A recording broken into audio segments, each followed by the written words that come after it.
প্রিয় দর্শক, আসসালামু আলাইকুম। আশা করি আপনারা সবার অনেক বেশি ভালো আছেন। আপনারা জানেন বিগত সময়ে শেখ হাসিনা আমলে বাংলাদেশের মানুষ কতটা শান্তিপ্রিয় এবং শান্তিতে বসবাস করতে পেরেছিল।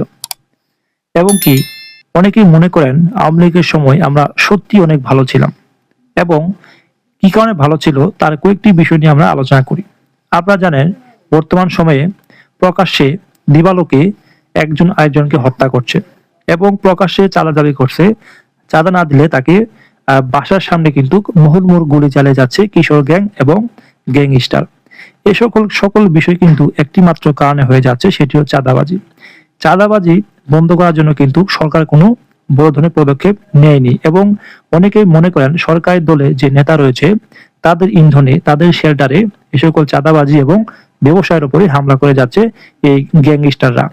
কিন্তু এই স্বরাষ্ট্রমন্ত্রী যিনি রয়েছেন তিনি কিন্তু এদের বিরুদ্ধে কোনো ধরনের পদক্ষেপ নেয়নি এবং প্রতিনিয়ত তাদেরকে শেল্টার দিয়ে যাচ্ছে। এবং অনেক সাধারণ নাগরিক মনে করেন বাংলাদেশের যে আগের চিত্র সেটি অত্যন্ত ভালো ছিল এবং শান্তিপ্রিয় ছিল। বিগত ১-১.৫ বছর এবং বর্তমান সময়ে বাংলাদেশের অবস্থা, নিরাপত্তার যে অবস্থা সর্বনিম্ন এবং নিম্ন স্তরে নেমে গেছে। এই দেশের শিশু, কিশোর, বৃদ্ধ সকল শ্রেণীর যে নারী রয়েছে তারা কিন্তু ধর্ষণের শিকার হচ্ছে এবং ধর্ষকদের অ্যারেস্ট করতে তাদের অনেক সময় লাগছে। জানি না তা এখানে কোনো রাজনৈতিক পর্যায়ে রয়েছে কিনা, হয়তো সেজন্য অপরাধীদের ধরতে বিলম্ব করছে সরকার। এবং কি বাংলাদেশের প্রতিটি জায়গায় চাঁদাবাজির জন্য দ্রব্যমূল্যের দাম সর্বোচ্চ বৃদ্ধি পেয়েছে বলে অনেকেই মনে করেন। সেজন্য কিন্তু বাংলাদেশের ভিতরে অনেক অনেক যে হতদরিদ্র পরিবার রয়েছে তারা ৩ বেলা খেতে পারছে না এবং তারা বাজারও করতে পারছে না।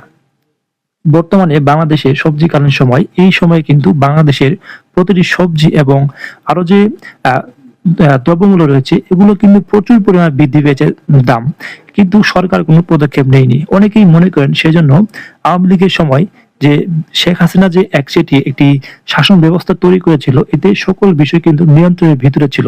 সেজন্য কিন্তু বাংলাদেশের ভিতরে যে শৃঙ্খলাহীন কোনো পরিবেশ তৈরি হয়নি এবং চাঁদাবাজির জন্য কোনো ব্যবসায়ীকে প্রকাশ্যে গুলি করা হয়নি।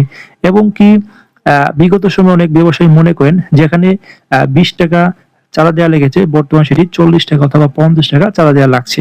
এই যে চাঁদাবাজি যে হচ্ছে এতে সাধারণ মানুষের কিন্তু পকেট কেটে টাকা নিচ্ছে তারা। এই সাধারণ মানুষের উপর যে হয়রানি করে টাকাটা নিচ্ছে সেই টাকা কিন্তু সাধারণ মানুষের ভিতর থেকে কিন্তু চলে যাচ্ছে এবং বড় বড় যে নেতা রয়েছে তারা কিন্তু তাদের পকেট ভর্তি করছে।